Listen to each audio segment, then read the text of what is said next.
옆집에 이사 온 젊은 화가 최유리 씨를 만났습니다. 겉으로는 우아하고 완벽한 남편 김현수 씨의 그림자 아래에서 유리는 숨막히는 고독과 정신적 억압 속에 갇혀 있었습니다. 저는 그녀의 눈빛에서 제 과거의 상실감을 읽었고 우리는 금지된 끌림에 빠져들었습니다. 틈틈이 만나며 서로의 상처를 어루만졌습니다. 그녀는 제게 잃어버린 삶의 색깔을 되돌려 주었고 저는 그녀의 유일한 해방구가 되었습니다. 하지만 모든 비밀은 언젠가 드러나기 마련이죠. 어느 날 밤 모든 것을 바꾼 파국이 찾아왔습니다. 유리는 남편과의 격렬한 싸움 끝에 모든 것을 포기한 듯한 모습으로 제 집 문 앞에 섰습니다. 그녀의 눈물은 말라붙었지만 온몸에는 좌절과 분노가 휘몰아치고 있었어요. 그녀는 주저없이 저를 똑바로 바라보며 선언했습니다. 아저씨, 저 오늘 여기서 자고 갈 거예요. 더 이상 돌아갈 곳은 없어요. 그 말은 단순한 부탁이 아니었습니다. 그것은 억압된 삶을 향한 가장 위험하고도 달콤한 반역이었습니다. 유리의 절박함은 저의 이성을 무너뜨렸고 저희는 돌이킬 수 없는 밤의 심연으로 빠져들었습니다. 차가운 펜트하우스의 거실은 두 사람의 뜨거운 숨결과 격렬한 갈망만으로 가득 찼습니다. 유리는 제 품 안에서 오랫동안 억압되었던 자아의 해방을 느꼈고 저는 그녀를 통해 죽었던 감정들이 다시 살아나는 것을 경험했습니다. 침실로 이어진 그들의 밤은 모든 죄책감과 금기를 황홀한 열기 속으로 녹아내리게 했습니다. 그때 저희는 믿었습니다. 이 밤이 저희에게 영원한 자유를 가져다 줄 것이라고요. 하지만 그 새벽의 햇살이 창문을 비출 때 저희는 깨달았습니다. 저희의 모든 움직임, 모든 감정, 모든 은밀한 순간이 이미 누군가의 완벽한 감시망 속에 기록되었다는 것을요. 과연 이선우와 최유리는 이 광란의 사랑의 대가를 치르고 파멸의 덫에서 벗어날 수 있을까요? 아니면 잔혹한 감시자, 남편 김현수의 계획대로 모든 것을 잃게 될까요? 지금 잃어버린 계절의 비극적인 서막이 시작됩니다. 제 이름은 이선우입니다. 사람들은 저를 국내 건축계를 뒤흔든 천재 디자이너라고 불렀어요. 한때는 그랬습니다. 제 손을 거친 건물들은 모두 예술 작품처럼 빛났고 저는 그 완벽한 성공의 왕좌에 앉아 있었죠. 하지만 그 대가는 너무나 잔인했습니다. 저는 52살입니다. 지금 제가 살고 있는 이 펜트하우스는 제가 심혈을 기울여 설계한 가장 완벽한 제 건축물입니다. 군더더기 없이 깔끔한 직선, 바닥부터 천장까지 이어진 거대한 통유리창, 그리고 숨막힐 듯한 도시의 야경. 모든 것이 완벽했습니다. 그러나 이 공간에는 저 혼자뿐이었어요. 빛은 풍부했지만 온기는 단 한 조각도 없었습니다. 이곳은 제 성공의 기념비이자 저를 가두는 유리 감옥이었습니다. 2년 전 아내와 딸은 저를 떠났습니다. 이유요? 저는 외도를 하지 않았습니다. 다만 사랑하는 방법을 잊었을 뿐이었죠. 저는 완벽한 건축물을 짓는데 모든 것을 걸었고 가족의 삶은 제 스케줄표에서 가장 우선순위가 낮은 항목이었습니다. 아내는 저에게 말했어요. 당신은 건물을 사랑하죠. 저는 더 이상 당신의 삶에 필요한 가구가 아니에요. 그 말은 단호했습니다. 저는 그저 머리가 하얗게 비는 기분을 느꼈죠.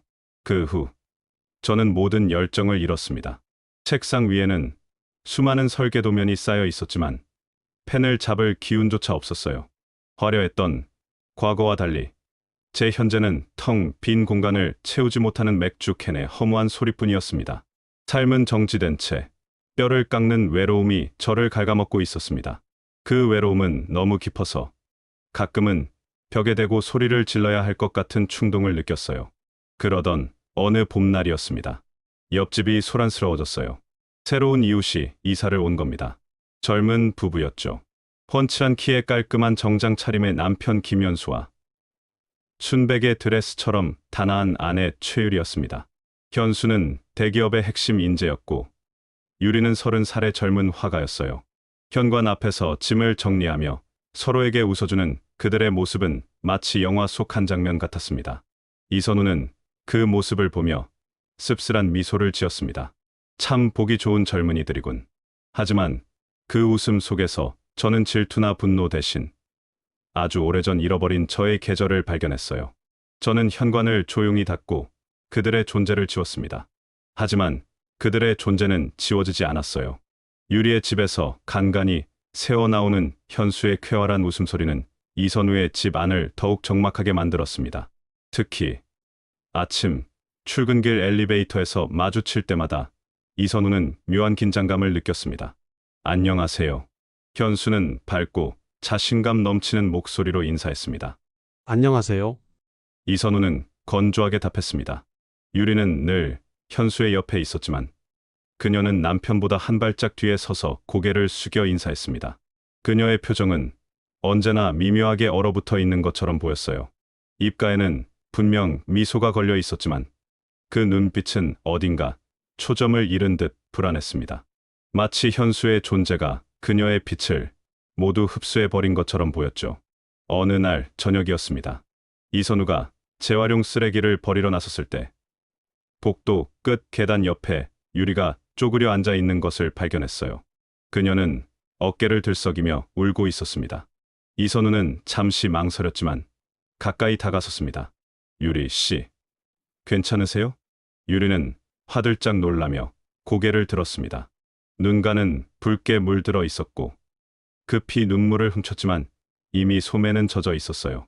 아, 아저씨. 죄송해요. 제가 너무 놀랐네요.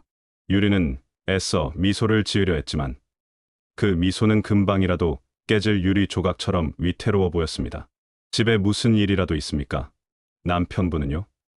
이선우는 걱정스러운 목소리로 물었습니다. 아니요. 그냥 그림이 잘 안 그려져서요.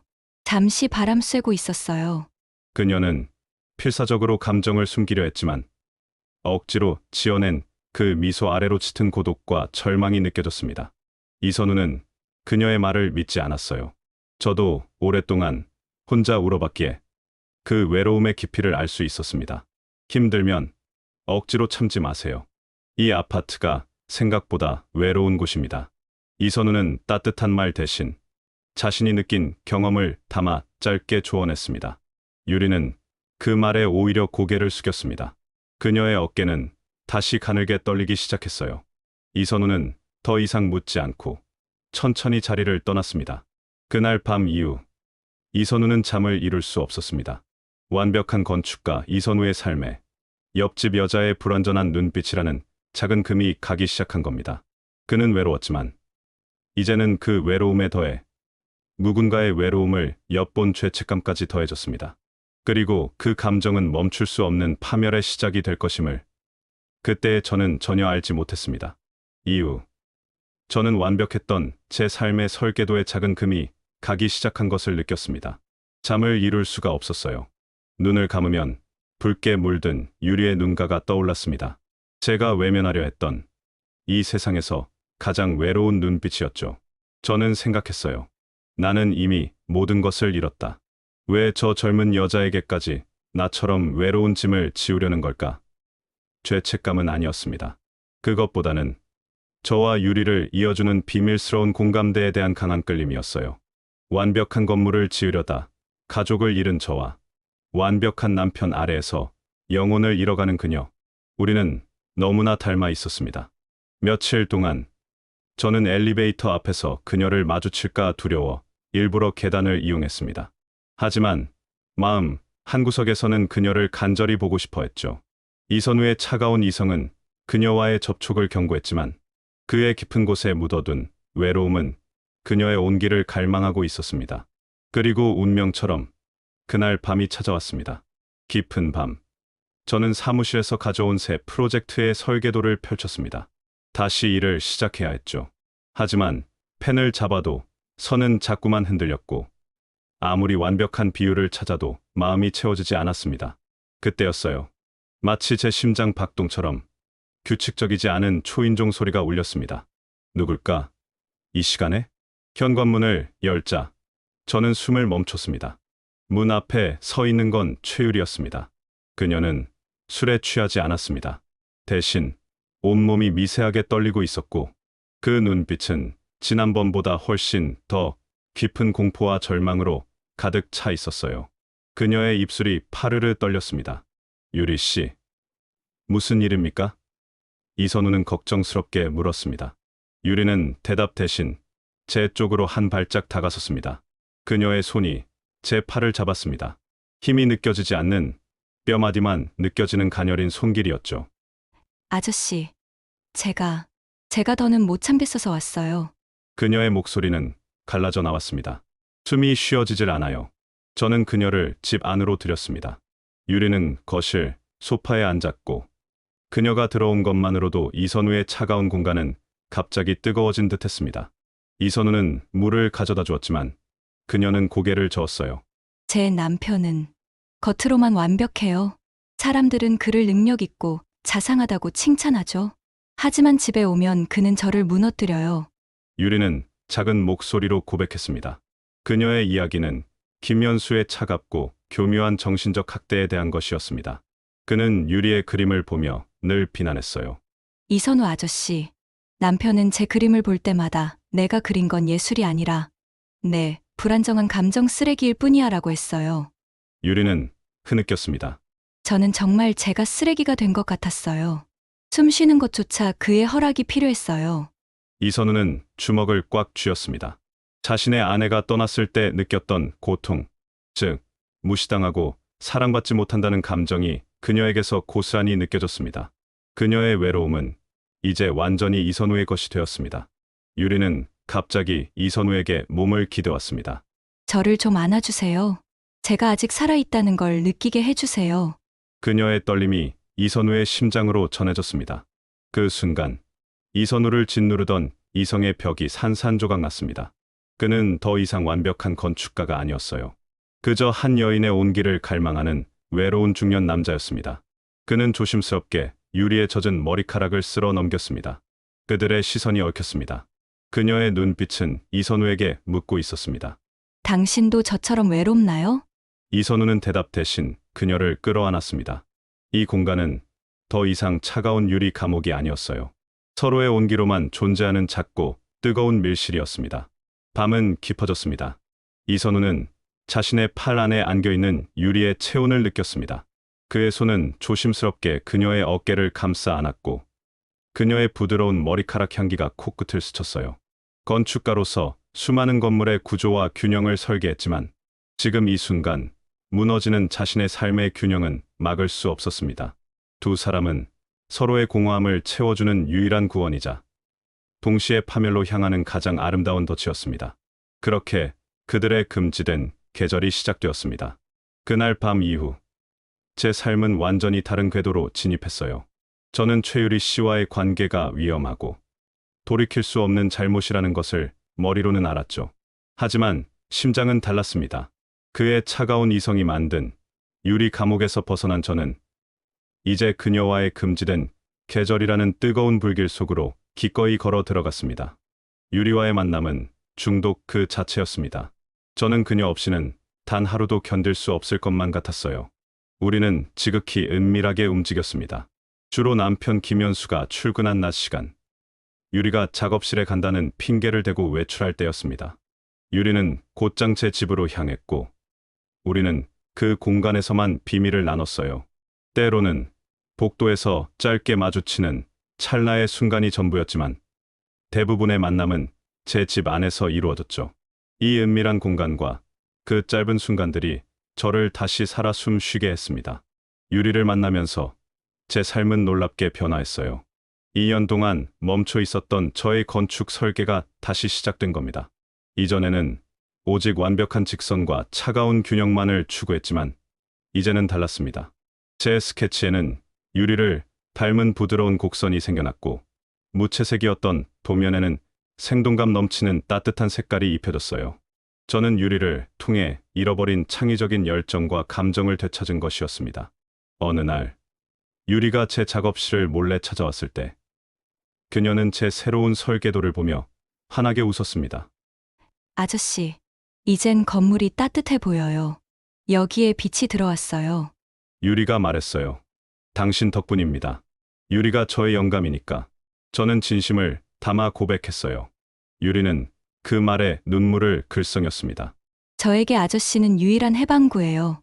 남편 아래에서 숨이 막힐 때마다 저는 아저씨를 생각했어요. 당신의 존재 자체가 저희 예술이고 저희 전부예요. 그녀는 저에게 기대어 속삭였습니다.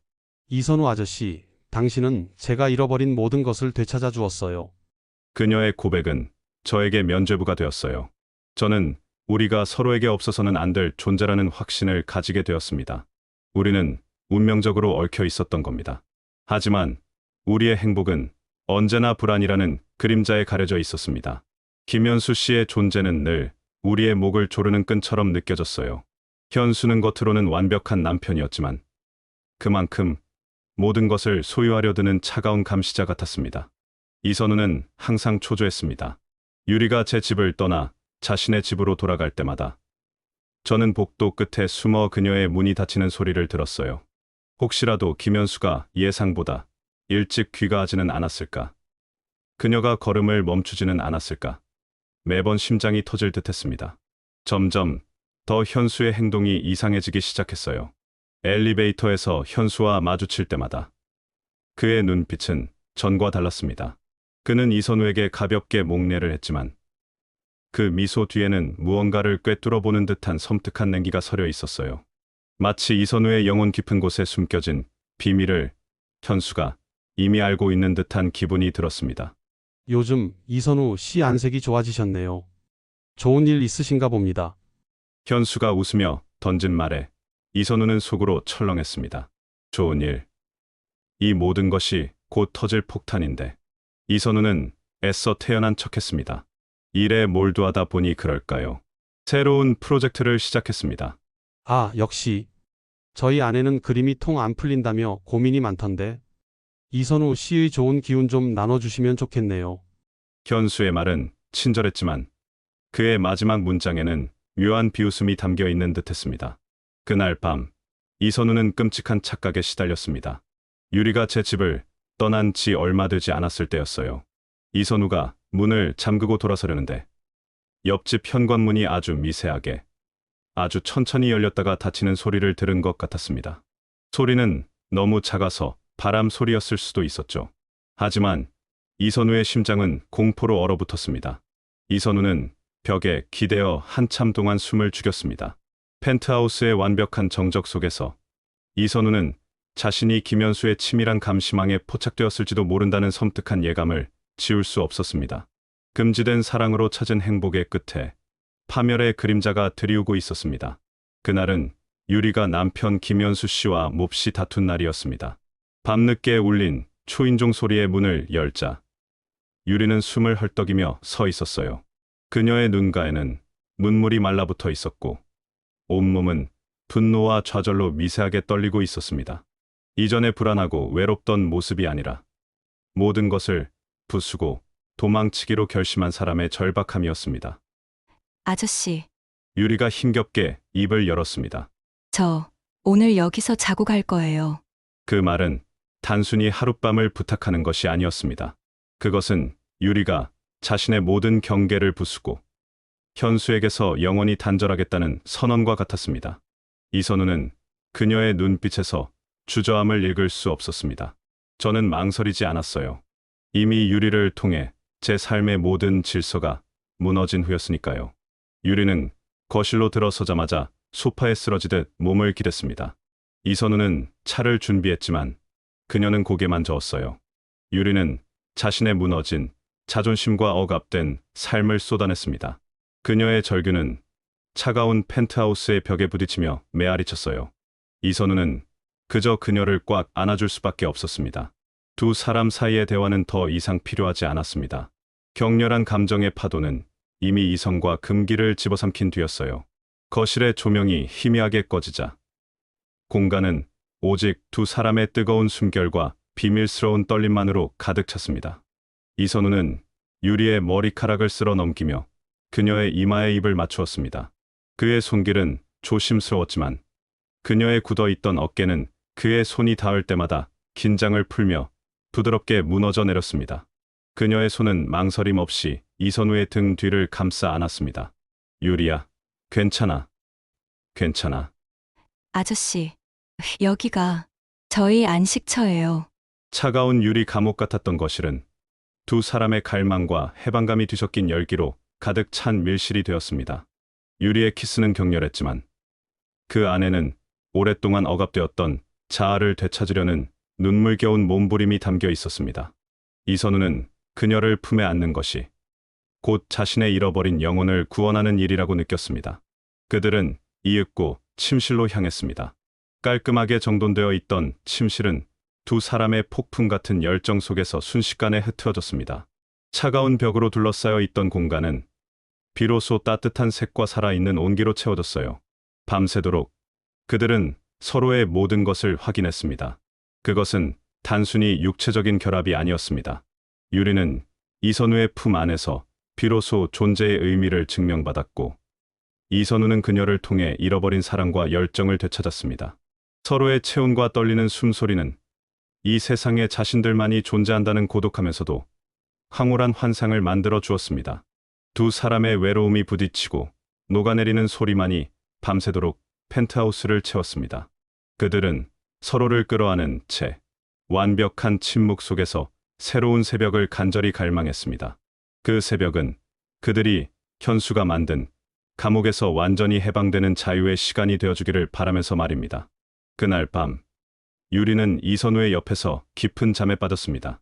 잠든 그녀의 얼굴은 마치 가장 순수하고 평온한 아이 같았어요. 이선우는 그런 유리를 보며 이 행복한 순간이 영원하기를, 그래서 이 모든 금기와 죄책감으로부터 벗어날 수 있기를 간절히 바랐습니다. 하지만 그는 알았습니다. 광란의 밤이 가져온 대가는 결코 가볍지 않을 것이라는 것을요. 그날 밤, 옆집 현관문이 미세하게 닫히던 소리는 단순한 착각이 아니었습니다. 그것은 파멸의 예고였어요. 저는 그 후로 며칠 동안 밤잠을 설치며 복도 쪽을 응시했습니다. 유리는 불안감에 떨며 만남을 피했습니다. 우리의 뜨거웠던 금지된 계절은 마치 폭풍 전의 고요처럼 섬뜩한 침묵 속으로 빠져들었죠. 퇴근 후 아파트 복도에 들어설 때마다 저는 심장이 얼어붙는 듯한 기시감을 느꼈습니다. 그리고 마침내 제 예감은 끔찍한 현실이 되었습니다. 제 집 문 앞에 희고 깨끗한 봉투 하나가 놓여 있었습니다. 이선우의 완벽하게 정돈된 삶에 그 봉투는 마치 피 묻은 흉기처럼 이질적으로 놓여 있었어요. 저는 온몸의 피가 차갑게 식는 것을 느꼈습니다. 떨리는 손으로 봉투를 집어 들었습니다. 봉투를 열기도 전에 저는 이것이 김현수가 보낸 초대장임을 직감했습니다. 봉투 안에는 사진 몇 장이 들어 있었습니다. 사진 속에는 이선우의 집 현관 앞에서 유리가 들어서거나 나오는 장면이 찍혀 있었어요. 단순히 두 사람이 함께 있는 사진이 아니었습니다.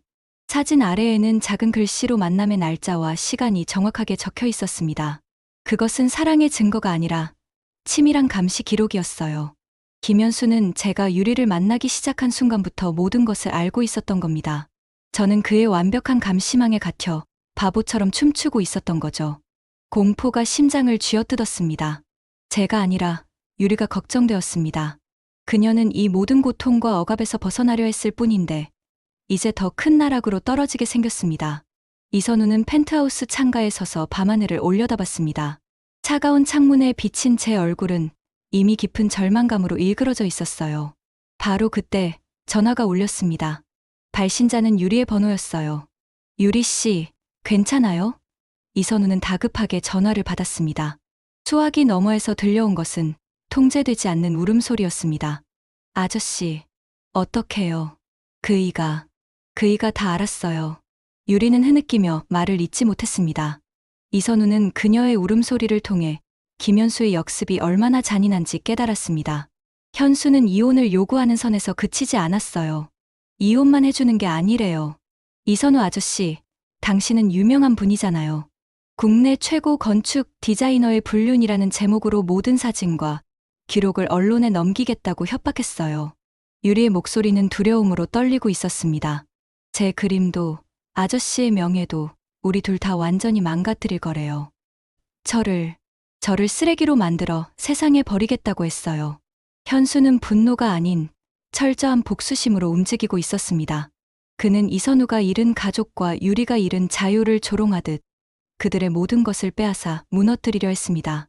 이선우는 자신이 무심코 던진 돌이 얼마나 거대한 파도를 일으켰는지 깨달았습니다. 이선우는 주저앉았습니다. 안 돼. 내가 막을게요. 내가 당신을 지켜야 합니다. 그의 목소리는 떨렸지만 그 안에는 아버지로서 혹은 사랑하는 사람으로서의 마지막 책임감이 타오르고 있었습니다. 그는 유리를 위해 자신이 만든 이 모든 재앙을 멈춰야 했습니다. 더 이상 회피할 수 없었어요. 유리는 흐느끼며 말했습니다.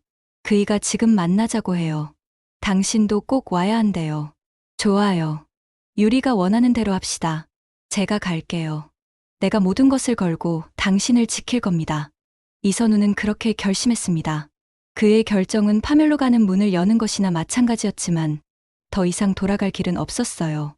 이선우는 펜트하우스의 차가운 정적을 뒤로했습니다. 그의 발걸음은 무거웠지만 유리를 향한 절박한 사랑과 책임감이 그를 이끌었습니다.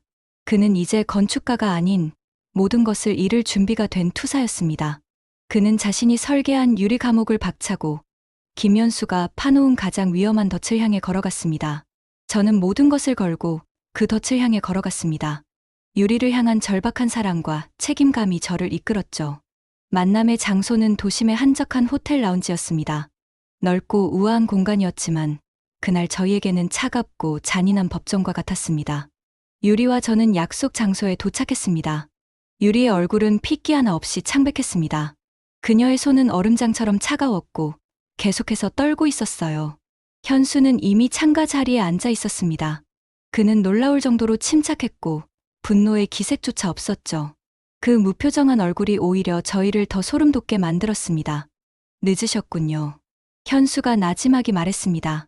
그의 목소리는 잔잔했지만 그 아래에는 단단한 증오의 핵이 숨어 있는 것 같았습니다.